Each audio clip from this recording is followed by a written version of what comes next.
Please keep quiet. Video बना दो भाई, इसे बढ़िया चल रहा है।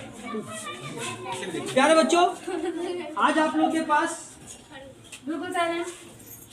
उत्तराखंड आयुर्वेदिक मेडिकल कॉलेज से gold medalist doctor Dinesh Yadav आज आप लोग के सम्मुख प्रस्तुत है। उनका जोरदार ताली के साथ स्वागत करते हैं।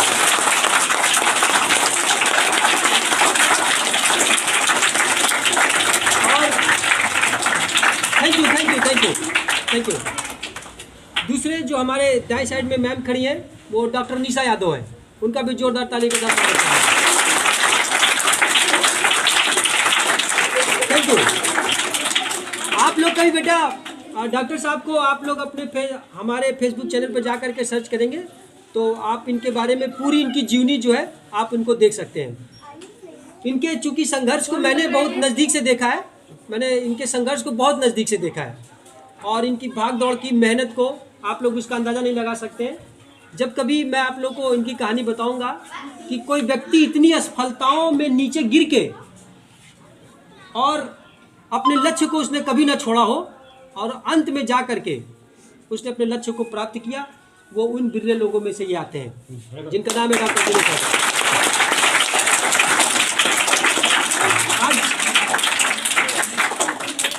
और आप लोग यकीन नहीं मानेंगे, थोड़ा सा हंसी की बात हो जाए, यकीन नहीं मानेंगे कि ये आप लोग को धोखा देकर निकलने की कोशिश कर रहे थे लेकिन मैं कल रात से इनके पीछे पड़ा हुआ था कि नहीं आपको आना है, मेरे बच्चों से आपको मिलना है। और ये एक्चुअली में पहले आगरा है, मैं पहले इटावा से आगरा से मथुरा और मथुरा से ये डायरेक्ट बिहार निकलने के चक्कर में थे, लेकिन मैंने इनको जाने नहीं दिया, इनको पनकी धाम में रोक लिया और फिर मैं इधर लेकर गया। तो प्यारे बच्चों, आज आपकी मुलाकात डॉक्टर दिनेश यादव से, और देखिए आप लोग के बारे में क्या कहते हैं। तब तक उससे पहले मैं अपने स्टाफ से इनकी मुलाकात कर दूँ। सर, ये हमारे ओपी सोनी सर, ये हमारे यहाँ हिंदी असिस्टेंट टीचर हैं, ये हमारे बीबी सर, ये हमारे मैथ फैकल्टी है, ये हमारे बिपिन सर, ये हमारे अंग्रेजी पढ़ाते हैं, वो हमारी सबसे खूबसूरत संगीता मैडम, वो हमारी पुष्पा मैडम। ठीक है सर, थैंक यू।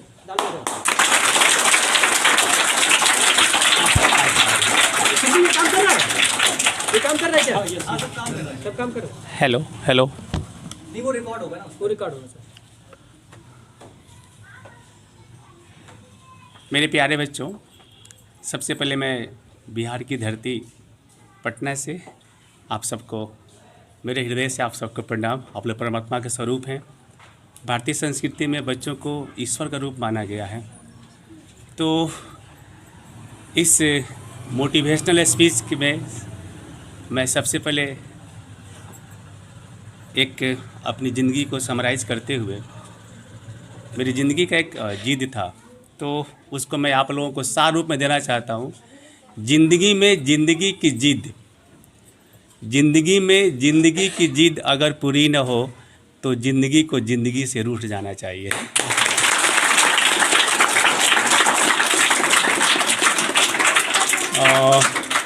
KDLM के मेरे प्रिय छात्रों, बचपन में मेरे पिताजी हमसे पूछे कि आप क्या बनना चाहते हैं। जब मैं 6वीं क्लास में पढ़ रहा था तो उसी समय मेरे मन में एक ड्रीम प्रोजेक्ट था कि मैं अपने को एक डॉक्टर के रूप में देखना चाहता था। मैं चाहता था कि मैं चिकित्सक बनूं और देश की सेवा कर सकूं।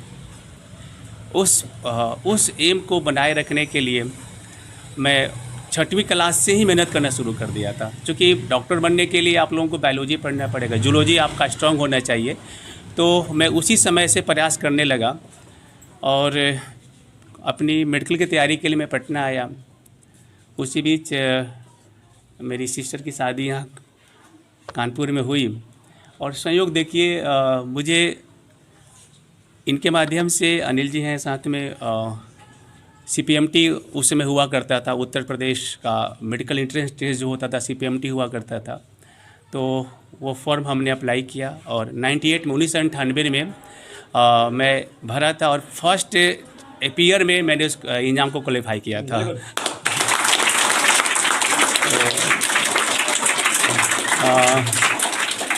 कभी कभी असफलताएं आती थी तो अनिल जी से बातें होती थी तो ये कहा करते थे भैया मैं कहीं दीवार पर पढ़ा हुआ लिखा हुआ पढ़ा हूँ कि असफलता इस बात को सिद्ध करती है, असफलता इस बात को सिद्ध करती है कि सफलता का प्रयत्न पूरे मन से नहीं हुआ है। तो बहुत बड़ी प्रेरणा है आज मैं यहाँ तक पहुँचा हूँ। सबसे पहले मैं इस क्षेत्र के सबसे जागृत शक्ति जो है हनुमान जी को नमन करता हूँ, पनकी हनुमान जी को नमन करता हूँ। चूँकि जब मैं पेपर देने आता था तो उनके पास ज़रूर जाता था और कहता था हनुमान जी आप इस मिशन में हमको आगे बढ़ाइएगा। वो मन्नत हमारी सिस्टर मांगी थी, मेरी बहन, छोटी बहन, आज मन्नत पूरा होने के उपरांत आज मैं एक बिहार गवर्नमेंट में मेडिकल कॉलेज में प्रोफेसर हूँ। बहुत जो सपना था पूरा हुआ। और पढ़ने का जो तरीका है मेरा अलग रहा है। मैं भी गांव से बिलोंग करता हूं, गांव में रहा, सरकारी स्कूल में पढ़ा, बोरे पर बैठ के पढ़ा हूं मैं, और स्लेट हुआ करता था धरती पर बैठ करके, उस समय बेंच नहीं हुआ करते थे, वहां से पढ़ता था। बच्चों के साथ भी था, आप अपने दोस्तों के साथ खेलिए, बैठिए, बातें कीजिए, वैसे ही लिखिए जैसे ये लिखते हैं, वैसे पढ़िए जैसे ये पढ़ते हैं। करना क्या है, सोचिए ऐसा जैसा किसी ने सोचा ही नहीं, वो आपको अलग बनाएगी। आपकी सोच जो है आपको अलग बनाती है, अलग से अलग करती है। गांव में भी हम रहे बेटा, मतलब गांव में रहे और गांव की परिस्थितियाँ थी, लेकिन हम अपने स्कूल में एक और अच्छी बात बताता हूँ, पूरे ओवरऑल पहली क्लास से लेकर के 10th क्लास तक मैं अपने स्कूल में हमेशा फर्स्ट किया हूँ, हमेशा फर्स्ट किया हूँ, प्रथम स्थान प्राप्त किया हूँ। ये मेरा अपना बहुत बड़ी वो था, पढ़न की लगन थी। रात को गांव में अक्सर चोरी हुआ करती थी, गांव के लोग जल्दी सो जाते थे, हम रात को अपने पूरा खिड़कियां बंद करके, और उस समय लाइट की व्यवस्था नहीं थी बेटा, हम लोगों ने लालटेन से पढ़ा है, लैंप से पढ़ा, मिट्टी का तेल जला करके जो दिया होता उससे पढ़ा है। रात को माँ लोग सो जाते थे, हम 11 बजे तक, 12 बजे तक, 1 बजे तक पढ़ते रहते थे। पढ़ने की लगन थी बाबू, कुछ करना है। और शिक्षा बाबू ऐसा माध्यम है ना, इसके माध्यम से आप लोग वो हर चीज़ को पा सकते हैं जिसको आप पाना चाहते हैं। शिक्षा में कंप्रोमाइज़ नहीं करना है, सब कुछ छूट जाए, पढ़ाई नहीं छूटना चाहिए। तो हम उस गांव से रहे, पढ़े, और फिर हम मेडिकल कॉलेज में गए।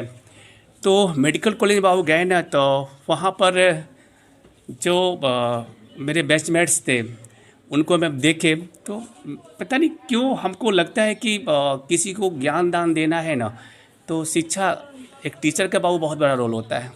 मैं बचपन से डॉक्टर बनना चाहता था, और डॉक्टर में भी मेडिकल कॉलेज में मैं प्रोफेसर बनना चाहता है, मेरा जिद था जीवन का बाबू। तो मैं देखा कि स्टूडेंट लाइफ में जितनी सारी बुक्स थी, पढ़ते थे, तो जब मैं मेडिकल कॉलेज में 2nd ईयर में पढ़ रहा था, उसी समय स्टूडेंट लाइफ में ही मैंने किताब लिख दिया था। किताब चलती है, आप लोग उसे अमेजन से भी उसको खरीद सकते हैं। उस किताब का नाम है पदार्थ विज्ञान, जो इन्होंने बहुत पहले ही किताब को लिख दिया था। आज भी मेडिकल के छात्र जो है, जो मेडिकल की तैयारी करते हैं, सर की किताब को पढ़ते हैं। उसका नाम है पदार्थ विज्ञान। 2002 में पब्लिश हुई थी वो, और मैं उस कॉलेज में पढ़ रहा था। और भारत देश के इतिहास में मैं फर्स्ट व्यक्ति हूँ जिन्होंने छात्र जीवन में ही किताब लिखा है। बहुत बड़ी बात है ये। मैं पढ़ता था, मेरी किताब पढ़ाई जाती थी उस कैंपस में, हरिद्वार में। मदन मोहन मालवीय का नाम सुना होगा आप लोगों ने। मदन मोहन मालवीय की बनाई हुई कॉलेज है ऋषिकुल, गंगा के तट पर बना हुआ है हरिद्वार में। मैं वहाँ का छात्र था और मेरी किताब पढ़ाई जाती थी। उसके बाद ग्रेजुएशन पूरा हुआ, MD करने का मन किया कि कुछ स्पेशलाइजेशन कर लिया जाए। उसको मैंने किया और हरिद्वार से ही किया। और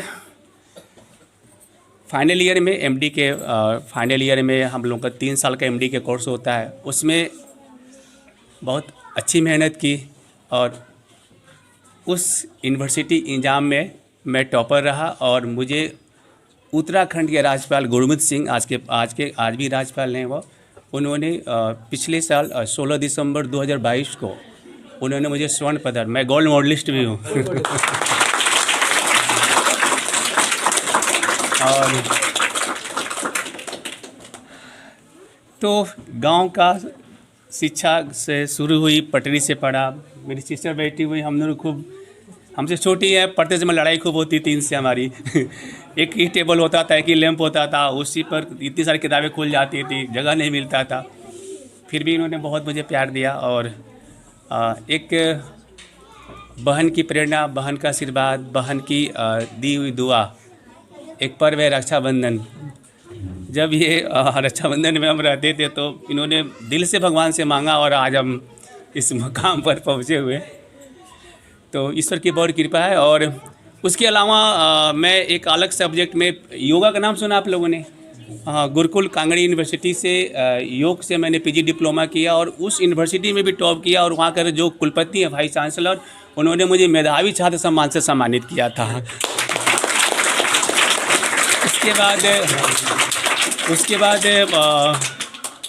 उसके बाद एक वास्तुशास्त्र का कोर्स होता है। जैसे हम जिस घर में रहते हैं उस घर की एनर्जी हमारे स्वास्थ्य को प्रभावित करती है।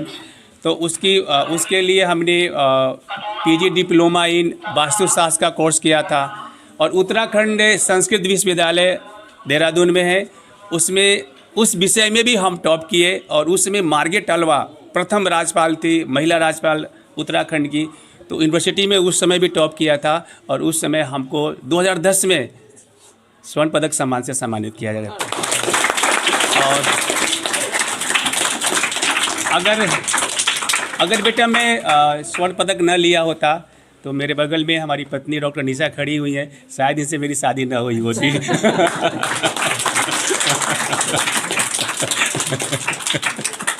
इसलिए बेटर कीजिए बाबू ज़िंदगी में। हमेशा मेरे पिताजी कहा करते थे, पापा जी कहाँ हैं, कोल्हारी चौधरी जो पापा जी हैं, कहते थे बाबू आपको हर फील्ड में टॉप पे रहना है। ऊंचाई के लिए हमेशा आपके हर फील्ड में आप टॉप पर हैं तो आपके लिए सीट खाली है, रिजर्व है आपके लिए। हमेशा आगे बढ़ने की कोशिश है, टॉप पोजीशन प्राप्त कीजिए। और मैं बताऊंगा, जब मैं बिहार में जॉब करने आया तो 2019 में मैंने ज्वाइन किया बिहार लोक सेवा आयोग, बीपीएससी से मेरा सिलेक्शन हुआ। और मेरी फर्स्ट पोस्टिंग बेगूसराय हुई। बेगूसराय में जैसे आप लोग पढ़ते हैं वैसे मेडिकल कॉलेज में हमने पढ़ाया। उसके बाद मेरा ट्रांसफ़र दरभंगा में हुआ। और दरभंगा में हमने इतना काम किया कि वहाँ के प्रिंसिपल ने, मतलब देखो बेटा अच्छे काम करेंगे तो आपको रिस्पेक्ट मिलेगा। बिहार सरकार में मैं फर्स्ट व्यक्ति हूँ जो कि गोल्ड मेडलिस्ट हूँ। मैं फर्स्ट व्यक्ति हूँ जिसको बेस्ट टीचर अवार्ड से सम्मानित किया गया है। और वर्तमान समय में मैं पटना में हूँ, मेरा ट्रांसफ़र पटना हो चुका है। और हम लोग एक मिशन लेके चल रहे हैं। देखो बेटा केवल डॉक्टर ही नहीं बने हैं, हम चाहते हैं कि कुछ रिवोल्यूशन हो स्वास्थ्य के क्षेत्र में।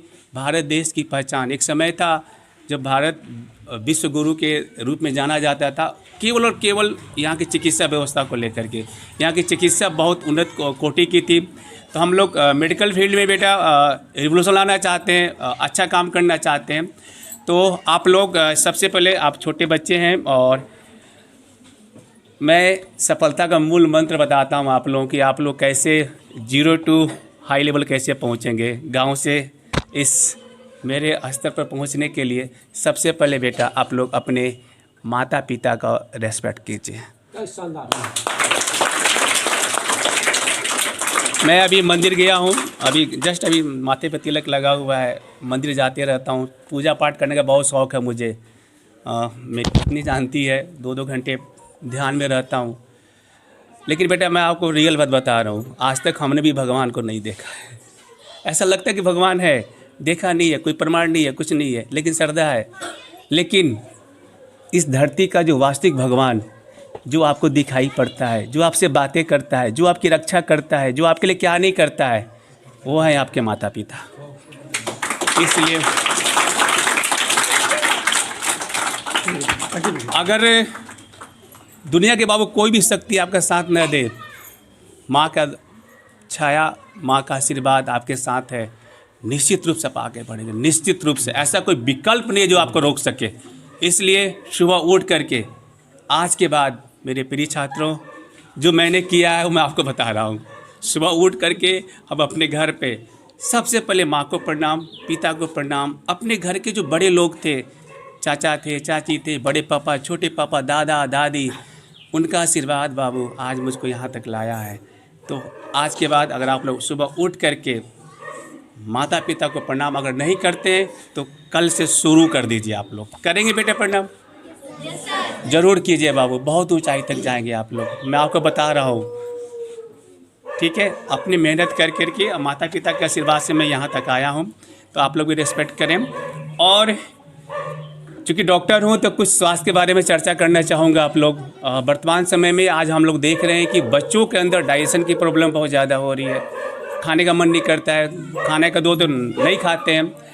उसका कारण ये है कि आज के डेट में जितने बाबू डिब्बाबंद सामान है ना, डिब्बाबंद पैकिंग वाली सामान है, कुरकुरे हो गया, चाउमीन हो गया, ये सब तला हुआ चीज़ हुआ, आप लोग कोशिश कीजिए उसको न खाने के लिए। ठीक है, प्रॉमिस कर रहे हैं आप लोग। आप लोग बेटा अगर आप कुछ खाने की इच्छा हो तो अपने माता पिता से बोलिए, माँ से बोलिए कि माँ कुछ बना दो, हम खाना चाहते हैं। लेकिन बेटा ये जितने भी कुरकुरे हैं ना, जो कुरकुरे उसमें पन्नी मिला हुआ है, पता है आप लोगों को, बहुत सारे केमिकल्स मिले हुए हैं जो आपको पेट में जा कर के कब्ज की शिकायत पैदा करते हैं। और सबसे बड़ी बात, उसको खाने से आप लोगों को आदत पड़ जा रही है, हॉबी, मतलब कि नशा हो जा रहा है कि बार बार बच्चा जिद करने लगता है कि हमको वही चाहिए। तो मैं आप लोगों को एक संदेश देना चाहता हूँ कि नेचुरल खाना खाइए, आप लोग घर का बना हुआ खाना खाइए। बढ़िया भोजन करेंगे तो आपका मस्तिष्क का विकास अच्छा होगा। जब मस्तिष्क का विकास अच्छा होगा तो आप लोग अच्छा काम कर पाएंगे, अच्छे से पढ़ पाएंगे। ठीक है, और सुबह प्रातः जो है जागरण, ब्रह्म मुहूर्त में जगना चाहिए आप लोगों को। मेरी बेटी है, वो भी 6 क्लास में पढ़ती है, पढ़ना याद हो, कहती कि पापा हमको रात में पढ़ने के लिए मत बोलिए, आप हमको सो जाने दीजिए। क्या हम सुबह पढ़ते हैं, हमको याद हो जाता है। सुबह के बाबू पढ़ाई के बहुत इंपॉर्टेंस है। भारत देश में विश्व गुरु के स्थान पर पहुंचाया सिर्फ ब्रह्म मुहूर्त में जागरण। सूर्योदय होने से कम 1.5 घंटा पहले या 1 घंटा पहले, आप लोग छोटे बच्चे हैं, आप लोग जगेंगे और उस समय फ्रेश होकर के अगर आप लोग ब्रश कर करके पूजा पाठ करके अध्ययन करेंगे, निश्चित रूप से बेटा आप लोगों को याद हो जाएगा, जो पढ़ेंगे वो याद हो जाएगा। क्योंकि अध्ययन काल जो है ब्रह्म मुहूर्त सबसे अच्छा माना गया। 1-1.5 घंटा पढ़िए, रिवीजन कीजिए, फिर आप स्कूल जाइए। ठीक है, ऐसा कीजिए। और दूसरा, खाना खाने के बारे में कुछ बताना चाहूँगा आप लोगों को। ठीक है बेटा, खाना में सबसे पहले आज के बाद माँ बाप को प्रेशर मत डालिए आप लोग कि हमको कुरकुरे चाहिए, हमको चिप्स चाहिए, हमको चाउमीन चाहिए, हमको बर्गर खिला दो। तो रोड पर जितना सब ठेला लगा रहता है उसमें जिद करने लगते हैं आप लोग, मेला जाते हैं तो जिद करते हैं, वो सब बाबू स्वास्थ्य के लिए बहुत हानिकारक है। ठीक है, तो जो भी करना है आप लोग क्या करना है, घर का खाना खाना है। जो भी वो फल हो, सब्जियां हो, जो सीजनल सब्जियां होती है आप लोग उसको खाइए, क्योंकि स्वस्थ शरीर में ही स्वस्थ मन का निवास होता है। ठीक है, तो आप लोग ऐसा करेंगे और पढ़िए। और पढ़ते समय बेटा एक चीज़ ध्यान रखिए, थोड़ा सा एकदम से पढ़ने मत बैठ जाइए। ठीक है, सबसे पहले कपड़े आप ढीले ढाले पहने। ठीक है, पैर हाथ धो लीजिए, मुंह धो लीजिए, हाथ को धो लीजिए, हाथों को चमक ये आँखों को धो लीजिए, तौली से मुंह पोंछ लीजिए। ठीक है, अगर सामने एक सरस्वती माँ की फ़ोटो लगी हुई है, उनको एक मंत्र आता है ओम एम, एम करके आता है मंत्र। ठीक है, एम क्या बोलेंगे, ओम एम 5 बार बोल लीजिए, माँ को प्रणाम कीजिए और फिर आप पुस्तक को पढ़िए। ठीक है, ओम एम कितनी बार बोलना है, 5 बार बोल करके अपनी किताब को खोलिए, ध्यानपूर्वक बातें कीजिए। मोबाइल नहीं होना चाहिए, घर में टीवी नहीं चलना चाहिए, एकांत जगह अध्ययन का बाबू जो आपका कमरा है ना, बिल्कुल साफ़ सुथरा, नीट एंड क्लीन। कहीं मालूम चलता हम किसी कमरे में जाते हैं और कहीं कुछ फेंका हुआ है, कहीं कुछ फेंका हुआ है, कहीं कुछ फेंका हुआ है, इससे कहीं निगेटिविटी आपके मन के अंदर आती है। ठीक है, अध्ययन में मन नहीं लगेगा आप लोगों को। तो आप लोग अपने कमरे को साफ़ सुथरा रखेंगे। टेबल पर कोई किताब पढ़ते हैं तो प्रणाम करके उसको खोलिए, पढ़िए, और जब बंद करते हैं, पढ़ाई अध्ययन समाप्त करते हैं, उसको प्रणाम करके बंद। कभी भी टेबल पर आपकी कोई कॉपी या किताब खुली हुई नहीं रहनी चाहिए, इससे आपका मन उचटेगा, पढ़ने में मन नहीं लगेगा। ठीक है, पढ़ करके क्या कर देना, किताब को बंद कर देना है। ठीक है, प्रणाम कर करके फिर आप लोग होनहार वीरवान के हो चिकने पात। मुझे उम्मीद है कि आप मेरे प्यारे बच्चों, आप इसमें से कुछ बहुत ऊंचाई तक जाएंगे, दिखाई पड़ रहा है मुझे आप लोग। हाँ मुझे पता है कि आप लोग अच्छे काम करोगे। ठीक है, और आप लोगों का मेरा भी सौभाग्य है कि आपके बीच में हमको आने का मौका मिला। गवर्नमेंट जॉब में होने के कारण हम लोग को बार बार स्कूल में जाना पड़ता है, बच्चों को स्वास्थ्य के बारे में बताना पड़ता है, कई सारे नेशनल कार्यक्रम चलाए जा रहे हैं। तो आज मेरा सौभाग्य है कि मैं इस घर से जुड़ा हूँ और इस धरती से मैं भी जुड़ा हूँ। और लगभग 96 में शादी हुई थी, 96 से मैं इस घर से जुड़ा हूँ और यहाँ पर आया हूँ। तो मेहनत कीजिए बेटा, थैंक यू। मेहनत कीजिए और आप बहुत सारी मेरी शुभकामनाएं हैं। आप लोग अच्छा करेंगे और मेरा आना तब सफल होगा एक दिन जब आप लोग कुछ करके फिर मुझे इनवाइट करेंगे, मैं ज़रूर आऊँगा। और डॉक्टर बनेंगे तो आपके क्लिनिक खोलने के लिए मैं आऊँगा, आप बुलाइएगा मुझे।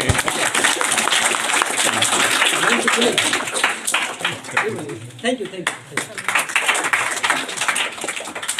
सिंदूर उतार दो लोग। ठीक है बेटा, thank you sir, thank you. Ma'am आप लोग नीचे उतर जाइए, बच्चे वही नीचे जाओ, आप लोग लाइन से जाओ, लाइन से।